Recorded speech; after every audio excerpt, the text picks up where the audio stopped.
अगर मैं आपसे कहूँ कि मशीन एक दिन ह्यूमन की तरह सोच और काम कर सकती है, आर्टिफिशियल इंटेलिजेंस और एआई का एम है मशीन्स में ह्यूमन जैसी इंटेलिजेंस को डेवलप करना, जैसे learning, language, vision and decision making. Artificial intelligence अब हमारे डेली लाइफ में यूज़ हो रहे टेक्नोलॉजी में जुड़ चुका है।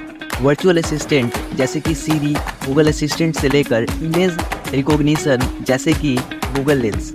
लेकिन जिस चीज़ को एंशिएंट टाइम में मिथ माना जाता था, वह कैसे आज हमारे लाइफ का इसेंशियल पार्ट बन चुका है और उसकी स्टडी तक होने लगी है। और सबसे इम्पोर्टेंट, क्या आर्टिफिशियल इंटेलिजेंस इन फ्यूचर वैसा बन जाएगा जैसा कि हम फिल्मों में देखते हैं। तो कहानी की शुरुआत होती है एंशिएंट टाइम से, जहाँ पर लोग कहानियाँ सुनाते थे उन मशीन्स के बारे में जो कि ह्यूमन की तरह एक्ट करती हो। वैसे ही एक और स्टोरी थी हेफाइस्टस के बारे में। हेफाइस्टस को the Greek God of craftsmanship भी कहा जाता था। तो उन्होंने एक मशीन बनाया जिसको रोबोट कहते थे। उन्होंने इसको अपने वर्कशॉप में हेल्प करने के लिए बनाया था। और यही स्टोरी इंस्पायर करता है लोगों को एक आर्टिफिशियल लाइफ इमेजिन करने के लिए, एक ऐसा लाइफ जिसको कि ह्यूमंस ने बनाया हो, ना कि नेचर ने। 19th सेंचुरी में लोगों ने एक मशीन के बारे में सोचा जो कि कैलकुलेशन कर सके, पर यह मशीन आज की कंप्यूटर के जैसी इंटेलिजेंट नहीं थे। लेकिन इसकी मदद से कंप्यूटेशनल थिंकिंग के फाउंडेशन को सेट किया गया, जिसका कि क्रेडिट चार्ल्स बेबेज को जाता है, जिनको कि फादर ऑफ कंप्यूटर भी कहा जाता है। और कंप्यूटेशनल थिंकिंग नहीं पता तो मैं बता दूं, यह एक प्रोसेस है प्रॉब्लम सॉल्विंग का, जिसमें प्रॉब्लम्स को स्मॉलर स्टेप्स में ब्रेक डाउन करके फिर एल्गोरिदम को यूज किया जाता है एक एक स्टेप्स को सॉल्व करने के लिए। और एल्गोरिदम एक सेट ऑफ इंस्ट्रक्शन होता है जिसको फॉलो किया जाता है किसी भी प्रॉब्लम को सॉल्व करने के लिए। मिड 20th सेंचुरी में British mathematician and computer scientist Alan Turing ने एक टेस्ट प्रेजेंट किया जिसका कि नाम था ट्यूरिंग टेस्ट। ट्यूरिंग एक तरीका है चेक करने का कि मशीन ह्यूमंस की तरह सोच पाते हैं या नहीं। इस टेस्ट में एक इंसान को डिफरेंस बताना होता है ह्यूमंस और मशीन्स में कन्वर्सेशनली। अगर वो इंसान डिफरेंस नहीं बता पाया तो इसका मतलब मशीन इंटेलिजेंट है। इस टेस्ट में उसने डिफरेंस नहीं बता पाया। और फिर इसी टाइम पे MIT के एक प्रोफेसर ने वर्ल्ड का पहला चैटबॉट बनाया जिसका कि नाम एलिजा है। इसको आप गूगल पे सर्च करके यूज कर सकते हैं। बेसिकली ये बहुत ही बेसिक चैटबॉट था जो सिंपल कीवर्ड्स पे बेस्ड था। आज के चैटबॉट से तो बिल्कुल डिफरेंट था। फिर इसके चलते 1960 में लोग बहुत ज़्यादा एक्साइटेड थे AI के पोटेंशियल को जानने के लिए, और वो सोचते थे कि AI वो सब कुछ कर सकता है जो ह्यूमंस करते हैं, जैसे कन्वर्सेशन, लैंग्वेज को अंडरस्टैंड करना। लेकिन ये एक्सपेक्टेशन कुछ ज़्यादा ही हाई थी और उस टाइम की रिसर्च लोगों के एक्सपेक्टेशंस को मैच नहीं कर पा रहा था। इसके कारण लोग बहुत ज़्यादा डिसअपॉइंट हुए और AI की रिसर्च में फंडिंग को रोक दिया। और इस पीरियड को AI विंटर के नाम से जाना जाता है। AI विंटर ऑलमोस्ट 20 साल तक चला, जिसमें कि लोग कोई भी फंडिंग नहीं करते थे AI के रिसर्च को लेकर। लेकिन कुछ सालों बाद रिसर्चर्स ने नए तरीके ढूंढ लिए AI को बेटर करने का, और आज फिर AI का क्रेज पीक पर है और ये एक हॉट टॉपिक बन चुका है। 1972 से लेकर 1999 में साइंटिस्ट ने रियलाइज किया कि ह्यूमन जैसी सोचने वाली मशीन को और प्रोग्रामिंग की जरूरत है, जिसमें कि कंप्यूटर्स डेटा से चीज़ों को याद कर सके और खुद से डिसीजन ले सके। और फिर इससे मशीन लर्निंग में डेवलपमेंट हुआ।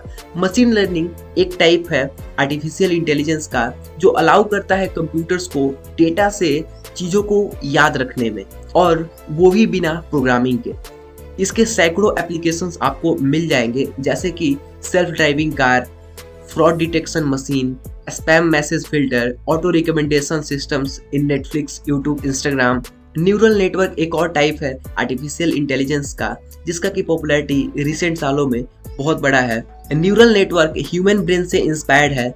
न्यूरल नेटवर्क का बेसिकली काम यह होता है कि यह ह्यूमंस के पैटर्न्स को समझ के और प्रिडिक्ट करता है जैसे कि ह्यूमंस करते हैं। आपने गैम्बलिंग में देखा होगा कि कैसे लोग चीज़ों को नोटिस करते हैं और फिर पैटर्न को समझ के प्रिडिक्शन स्टार्ट करते हैं। सिमिलरली न्यूरल नेटवर्क भी वैसे ही चीज़ों को समझने की कोशिश करता है एंड पैटर्न्स ढूंढता है। न्यूरल नेटवर्क के एप्लीकेशंस बहुत हैं, जैसे कि इमेज रिकॉग्निशन, ऑब्जेक्ट को आइडेंटिफाई करने के लिए, स्पीच रिकॉग्निशन, एंड सबसे बड़ा एप्लीकेशन है आज के चैटबॉट, जो कि नेचुरल लैंग्वेज प्रोसेसिंग का यूज करते हैं हमारे आंसर्स को देने के लिए, जैसे कि चैट जीपीटी, गूगल बार्ड और नेचुरल लैंग्वेज प्रोसेसिंग भी न्यूरल नेटवर्क की मदद से हमारी मदद करता है। 21st सेंचुरी में यानी कि आज का समय, इस टाइम में डीप लर्निंग भी बहुत ज़्यादा पीक पे है, जो कि एक मशीन लर्निंग का टाइप है। ये आर्टिफिशियल न्यूरल नेटवर्क्स को यूज करता है डेटा से चीज़ों को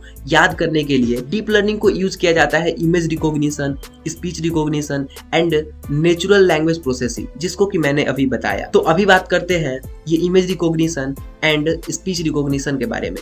इमेज रिकॉग्निशन में किसी भी इमेज को एआई स्टडी करता है एंड फिर आप उसको एआई की मदद से कस्टमाइज कर सकते हैं। जैसे कि आपने आजकल के न्यूज में सुना होगा कि डीप फेक कितना ज़्यादा पॉपुलर हो रहा है, तो ये शायद एक डिसअपॉइंटिंग रहा सबके लिए। इसके बारे में आगे अभी बात करेंगे। NLP यानी कि नेचुरल लैंग्वेज प्रोसेसिंग, यह भी एक टाइप है आर्टिफिशियल इंटेलिजेंस का, जो कि लार्ज डेटा को प्रोसेस करता है और ह्यूमंस को ह्यूमंस की तरह जवाब देने में हेल्प करता है कंप्यूटर्स और मशीन को, जैसे कि चैट जीपीटी, गूगल बार्ड, ये सभी NLP का यूज करते हैं हमारे क्वेश्चंस को आंसर करने के लिए। और NLP या natural language processing machine learning और डीप लर्निंग का यूज करते हैं पैटर्न्स को समझने के लिए। कंप्यूटर विजन, ये एक ब्रांच है आर्टिफिशियल इंटेलिजेंस का, जो कि हेल्प करता है मशीनों को विजन प्रोवाइड करने का। जैसे कि ह्यूमंस के पास आंख होता है, वैसे ही कंप्यूटर्स के पास कंप्यूटर विजन होता है। ये इमेज रिकॉग्निशन में हेल्प करता है, जैसे कि फेस लॉक, गूगल लेंस, ये सभी इसके एप्लीकेशंस हैं। एंड फिर से इसमें भी मशीन लर्निंग का यूज होता है। स्टेजेस ऑफ एआई, 3 स्टेजेस है आर्टिफिशियल इंटेलिजेंस के। पहला है ANI, दूसरा है AGI, तीसरा है ASI। ANI basically artificial narrow intelligence है। इसको वीक AI कहा जाता है, जो कि आज के टाइम पे हम लोग यूज करते हैं। एलेक्सा हो गया, सीरी हो गया, और जो भी हम लोग सेल्फ ड्राइविंग कार सकते हैं, ये सभी वीक AI का एग्जाम्पल है। और AGI यानी कि आर्टिफिशियल जनरल इंटेलिजेंस, इसको एक स्ट्रॉन्ग AI कहा जाता है। और इसके बाद आता है ASI यानी कि आर्टिफिशियल सुपर इंटेलिजेंस। इसको आप समझ सकते हैं जैसा कि रोबोट 2.0 में दिखाया गया है, सिमिलरली वैसा ही होगा। आज AI हमारे चारों तरफ है। AI का यूज हर एप्लीकेशंस करते हैं, जैसे कि यूट्यूब, Amazon, हमें प्रोडक्ट्स और कंटेंट रिकमेंड करने के लिए। इनफैक्ट मेडिकल सेक्टर्स में भी अब यूज होने लगा है डॉक्टर्स की हेल्प करने के लिए आर्टिफिशियल इंटेलिजेंस को। मैं आर्टिफिशियल इंटेलिजेंस के लिमिटेशंस के बारे में बात नहीं करूंगा, क्योंकि AI की लिमिटेशंस को मैं लिमिटेशंस नहीं समझता। इसके बारे में कभी आगे बात करेंगे। तो इस नो अबाउट AI के सीरीज में मैं सभी इंपॉर्टेंट टर्म्स को कवर करूंगा जो कि AI से रिलेटेड है। AI आज हर जगह आ चुका है, पर क्या आपको पता है एकाएक इतने सारे AI टूल्स आने के पीछे क्या कारण है? और सबसे इम्पोर्टेंट, AI इतना एडवांस हो रहा है डे बाय डे, तो ऐसे में फ्यूचर क्या होगा? इस वीडियो को बनाने में बहुत एफर्ट्स लगा है, तो प्लीज़ वीडियो को लाइक करिएगा, और कोई भी डाउट हो तो कमेंट जरूर करिएगा। चैनल को सब्सक्राइब जरूर करिएगा, क्योंकि इन फ्यूचर टेक्नोलॉजी से रिलेटेड बहुत सारे वीडियोस डालूंगा। तो फिर मिलते हैं इस सीरीज के अगले पार्ट में।